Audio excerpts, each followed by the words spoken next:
Welcome to episode 6 of Norse Myths, Legends, and Folktales. My name is MyLinda Butterworth, and today we find out how Heimdall continues his journey as Rig and later returns spring gifts to his son Cone in part 2 of the myth of the Song of Rig. Heimdall continued his journey. He took the shortest way to a hall nearby and in the late afternoon strode up to it. Its wide doors faced south, and on one of the posts was a great wooden ring intricately patterned. The god knocked and entered. He strode through the long passageway into the hall, where the floor was newly strewn with rushes. In this spacious, gracious room, the god saw Fathir and Mothir, father and mother. They sat gazing into one another's eyes. Then they touched just finger ends. Unaware of their visitor standing and watching, Fathir then busied himself twisting a new bowstring, sharpening arrows, and working at the shape of the carved elm bow shaft itself. Mothir, meanwhile, sat and considered her slender arms. She smoothed her pleated chemise and drew the sleeves down at her wrist. Her dress had a train. She wore a flowing blue cape and a charming cap, and on her breast were 2 oval brooches. This lady was pale-skinned. Her brow was fair, her breasts gleaming, and her neck was more white than new-fallen snow. "Am I welcome?" asked Heimdall. "What is your name?" asked Fathir. "Rig," said Heimdall. "You are welcome," said Mothir. So the god joined Fathir and Mothir. He spoke honeyed words, as he well knew how, and in no time he had won the best position by the fire. Mothir lost no time. She took out an embroidered linen cloth and laid it over the table. She brought white loaves of finely ground wheat, bowls worked in silver filigree, full to the brim with cheese and onion and cabbage, well-browned pork and horse and lamb, nicely turned partridge and grouse. The pitcher was full not of mead or ale, but wine, and the goblets were made of solid silver. Then the 3 of them sat to eat. They ate and drank and talked until after dark. After their meal, Fathir and Mothir and their guests were ready to lie down and sleep. The god spoke honeyed words, as well he knew how, and in no time he had won the best position in the middle of the bed. Fathir slept on one side of him, Mothir lay on the other. For 3 nights the god stayed with Fathir and Mothir. Then he thanked his host and hostess for their hospitality and went on his way. Every day the 2 stallions dragged the sun across the sky, and Day himself rode at ease round the world.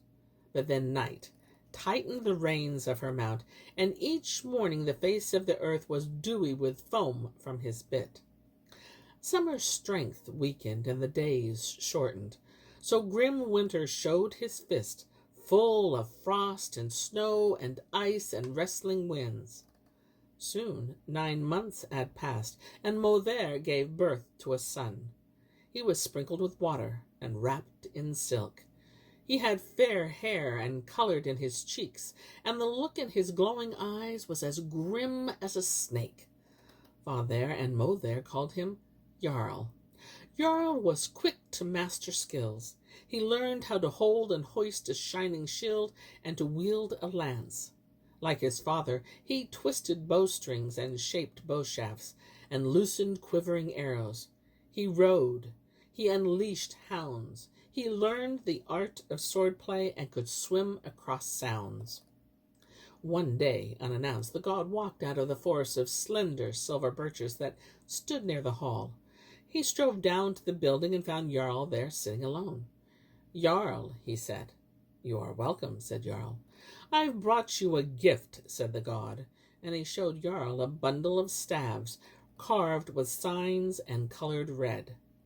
Jarl stared at them. He had never seen such things before. "These are the runes. This is the magic that AllFather learned when he hung on the tree Yggdrasil." Jarl looked at the god, then at the runes, then at the god again. "Do you know the words against pain of the mind, pain of the heart, pain of the body?" Jarl shook his head slowly. Do you know the words that put water on a fire? Do you know the words that put the sea to sleep? All that day the god explained the secret meaning of the runes to Jarl, and Jarl felt excited and ready. He thought all his life had been waiting for this moment. I have one more thing to tell you, said the god as the light failed. What is that? Asked Jarl. My son. The god took Jarl into his arms. You are my son, he said, and he explained how he had visited the hall so long before. You are my son, and as I am Rig the king, so will you be Rig the king. Now is the time to win land, to win great age, old halls, and command a host of followers. The god looked piercingly at Jarl, his son, then turned on his heel and walked out of the gleaming hall into the darkness. Jarl did not need to be told twice. He thought his father's words explained to him what he had always felt but could not name. He was filled with a sense of release and purpose. At once, Jarl left the hall where he had lived since the day of his birth. He rode through a dark forest and over passes between frosty, forbidding crags, and in a place difficult to access, he established his own hall. He gathered a group of loyal retainers. Jarl shook his spear and brandished his shield.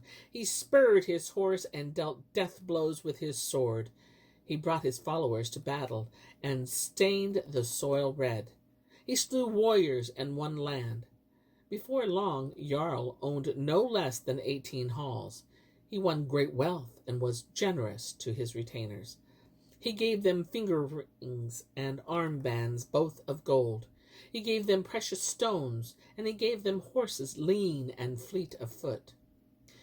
In time, Jarl sent messengers over the boggy ground to the hall of the chieftain Fathir, and there, on Jarl's behalf, they asked for the hand of his daughter, Arna.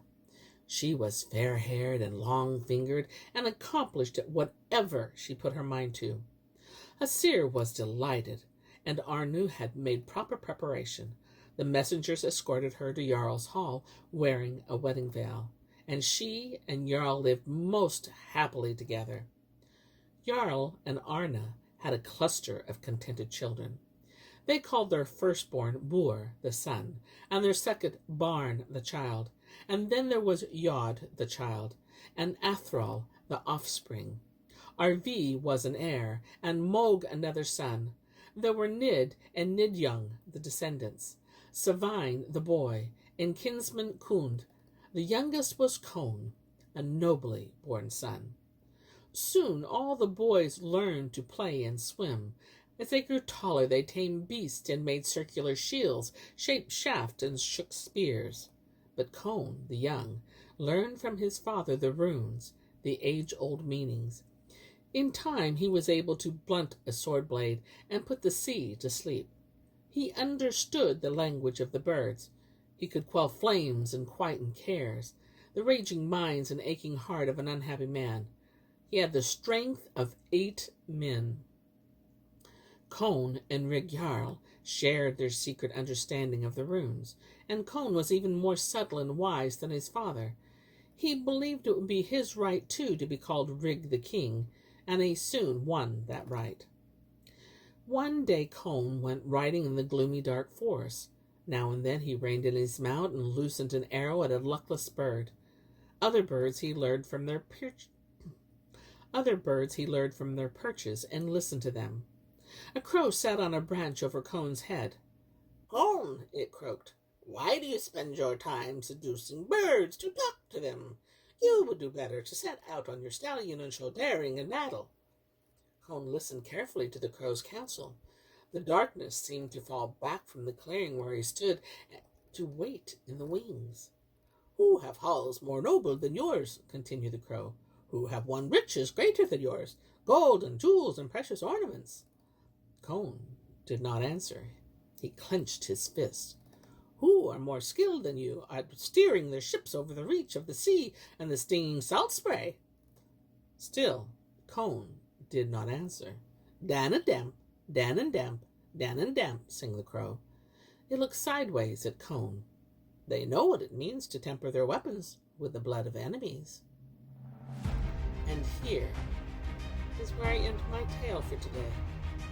But I'll be back with more tales. Many more tales. Until then, my friends, enjoy the journey.